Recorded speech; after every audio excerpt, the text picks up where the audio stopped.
This is the book of Proverbs, chapter 30, verse 20, and it reads, Such is the way of an adulterous woman. She eateth and wipeth her mouth, and saith, I have done no wickedness. All praises, glory, and honor to Yahweh, Bahashem, Yahushai, Bahashem, Rahakadash.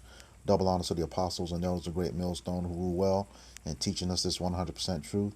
Salutations to them and my fellow Akim who labor in this truth week in and week out on the highways and byways. Also salutations to the hopeful elect of the scattered 12 tribes of Israel, scattered to the four corners of the earth that be like unto the speckled bird, also known as your Israelite foreigners and your so-called Negroes, Latinos, and Native Americans.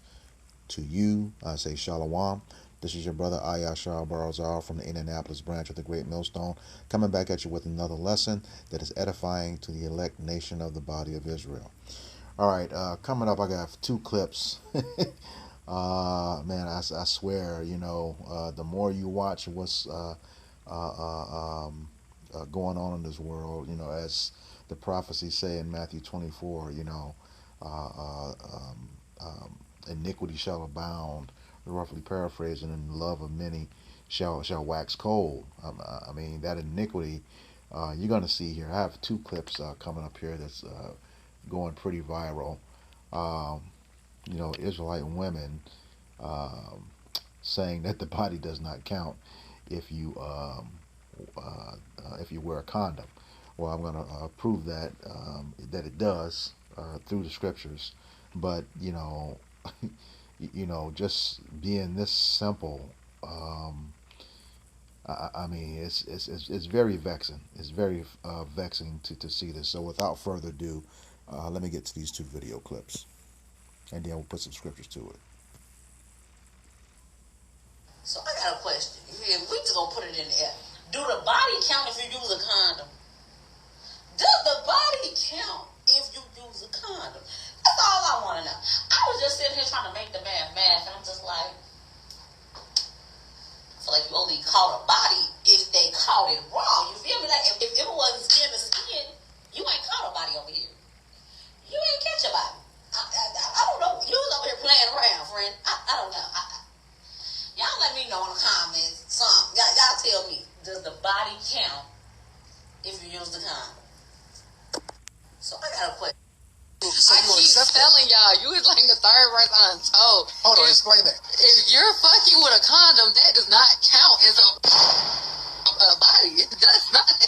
So you can fuck 100 niggas. And it's not gonna count. Fuck nobody. Exactly. It's not gonna count.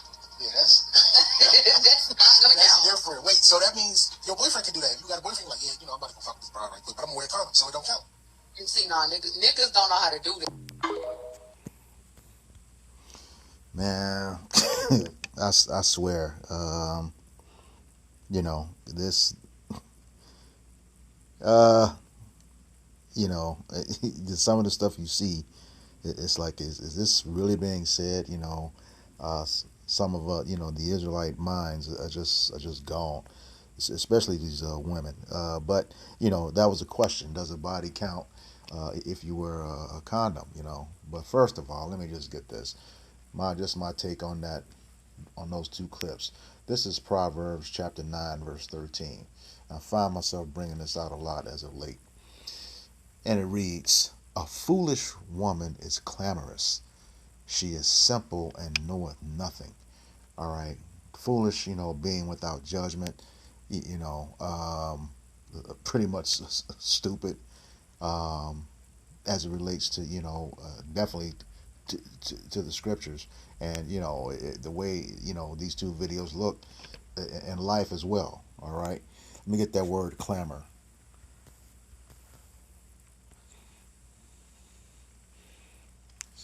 And clamor, C-A.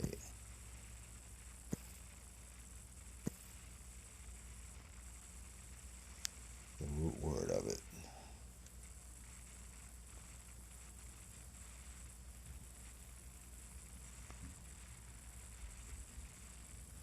Clamorous. I don't know if the word was clamorous. Slakia.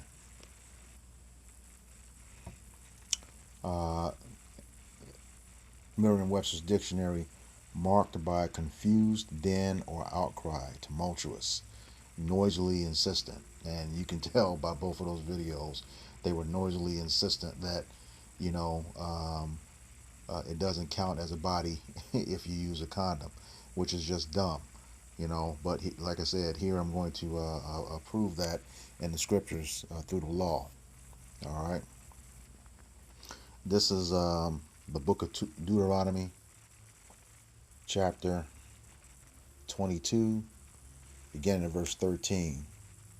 And it reads, If any man take a wife and go in unto her and hate her, verse 14, and give occasions of speech against her, and bring up an evil name upon her, and say, I took this woman, when I came to her, I found her not a maid. Okay, and here's next going to tell you how she was found not a maid. Okay, verse 15, Then shall the father of the damsel and her mother take and bring forth the tokens of the damsel's virginity unto the elders of the city of the gate.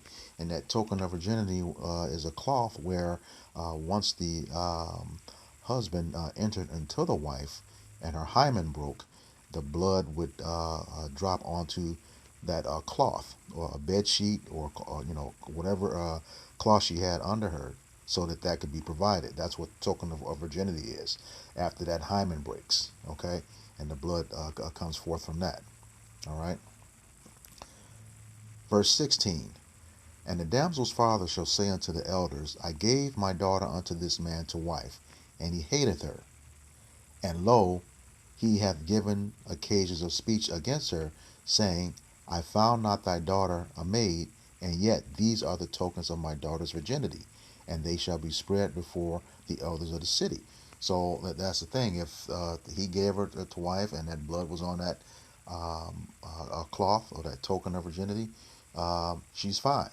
She's fine. You know, she was, you know, a virgin when he met her. All right. Verse 18. And the elders of that city shall take that man and chastise him. Okay. You know, hey man, you know, you can't be doing this. All right. And you know, I couldn't imagine what's the harshest way, because, you know, we're going to see that, you know, there should be no whore among the daughters of Israel. Okay. Verse 19, and they shall immerse him in 100 shekels of silver, and that immerse means to fine him. Okay. They shall immerse him in 100 shekels of silver, and give them unto the father of the damsel, because he hath brought up an evil name upon a virgin of Israel. And she shall be his wife. He may not put her away all his days. All right. Now, based on what those two idiots in the videos were saying. All right. Verse 20. But if this thing be true, and the tokens of virginity be not found for the damsel, that means, you know, when he had sex with her and no blood was on that cloth. Okay. Verse 21. Then they shall bring the damsel to the door of her father's house, and the men of her city shall stone her with stones that she die, because she hath wrought folly in Israel to play the whore in her father's house. So shalt thou put away evil from among you. So, back in the ancient days, you know, when we were in our land, if that was the case, you know, there was no blood on that cloth, on that token of virginity, you got stoned to death. There's only one way out of that. Okay, there's only one way out of that.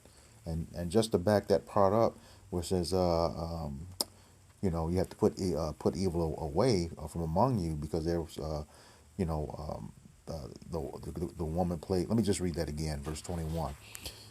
Then they shall bring out the damsel to the door of her father's house, and the men of her city shall stone her with stones that she die, because she hath wrought folly in Israel to play the whore in her father's house. So shalt thou put evil away from among you. Let me get a precept of that. This is in the next chapter, Deuteronomy 23, verse 17.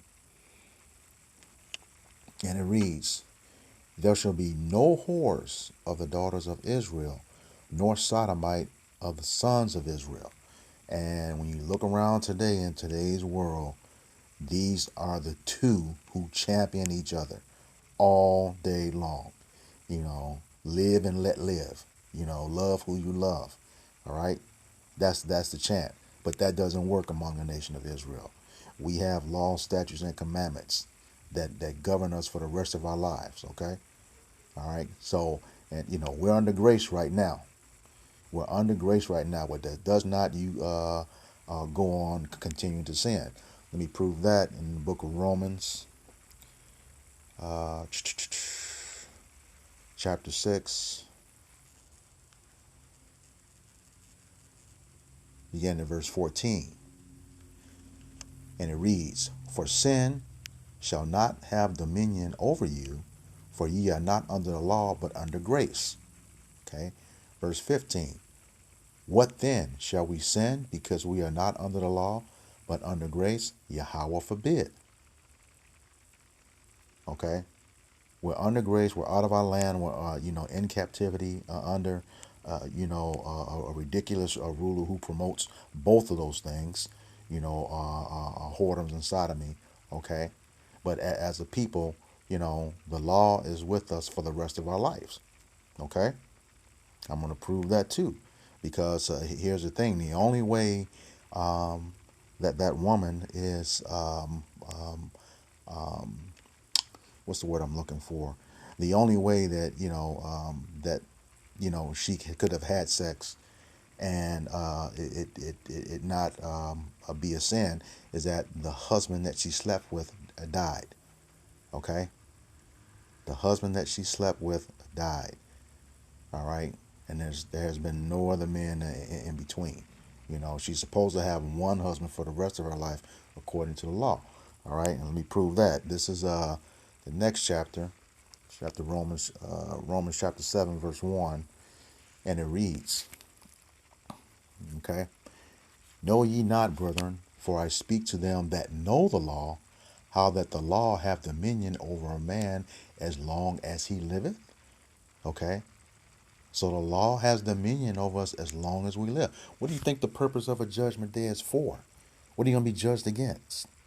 Okay, besides your faith, you be judged against the law.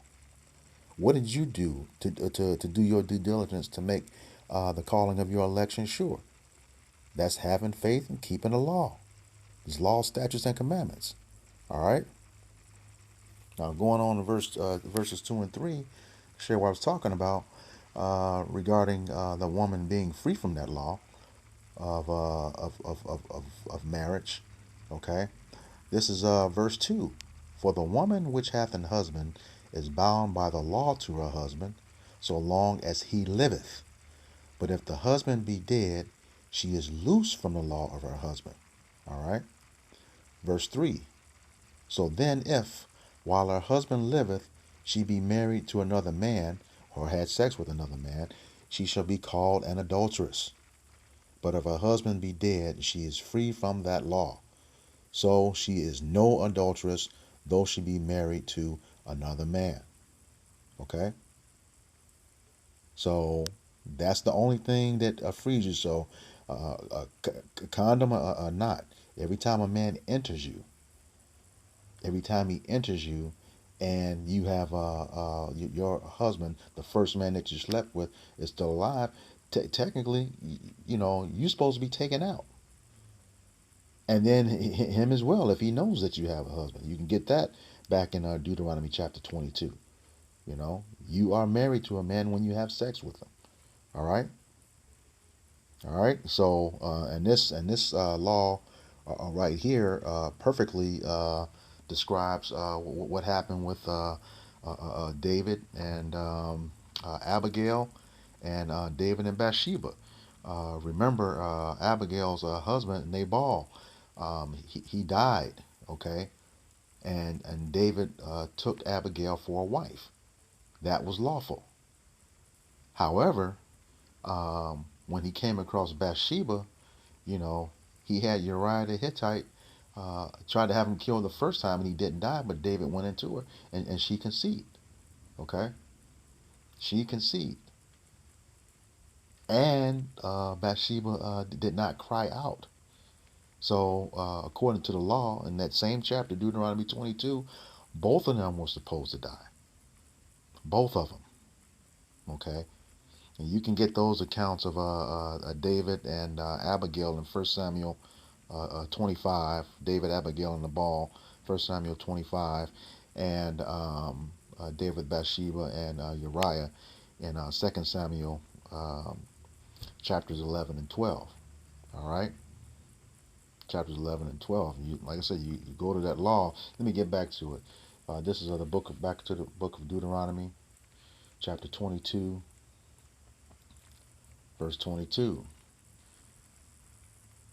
And it reads, if a man be found lying with a woman married to an husband, then they shall both of them die, both the man that lay with the woman and the woman. So shalt thou put away evil from Israel. So when David, when he did that with Bathsheba, the prophet Nathan, gave him that parable. And, when he said, thou art the man, David knew right then and there. Both of them were supposed to drop dead according to the law. Okay? And that's it right here. So, man, I swear, the folly amongst Israel, and like I said, what's that scripture? Folly, dignity. Folly is set in great dignity. I think it's in Proverbs somewhere. Folly, dignity. Or maybe Ecclesiastes.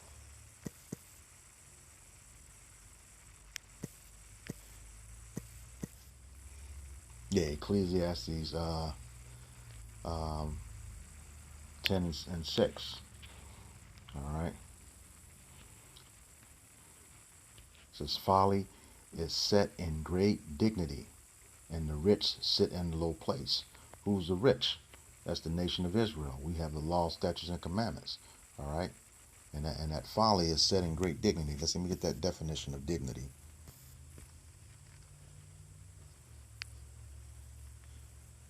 These advertisements. Can't get away from them unless you pay. Slovakia.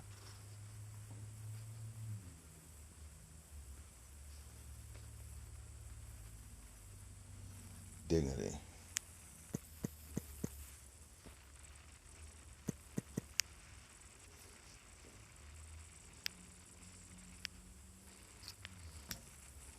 A form of reserve or serious manner, appearance, or language. The quality of being worthy, honored, or esteemed. Okay? So, you got to go back to the word folly.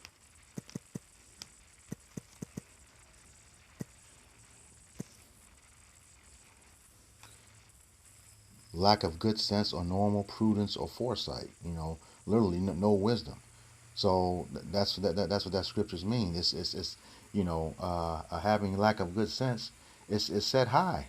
You know, it's congratulated. You know, it's approved by the masses. You know, it's just ridiculous. Just like the scriptures say, woe unto them that. Let me just get that in Isaiah 5 and 20. I don't want to butcher that either. Isaiah 5 and 20.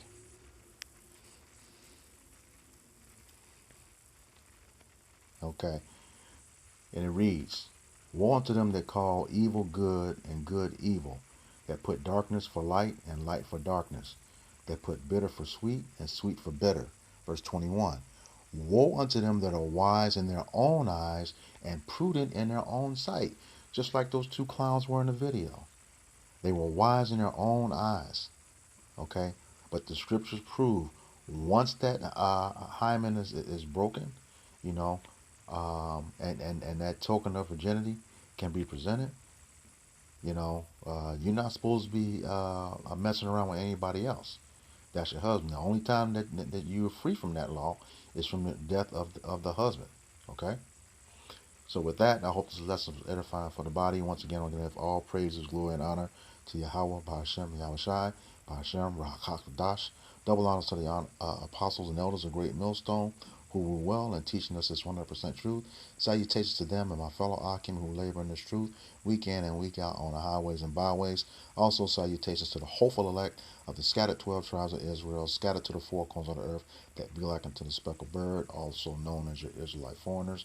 To you I say Shalom, Kwam Yasharallah. Shalom.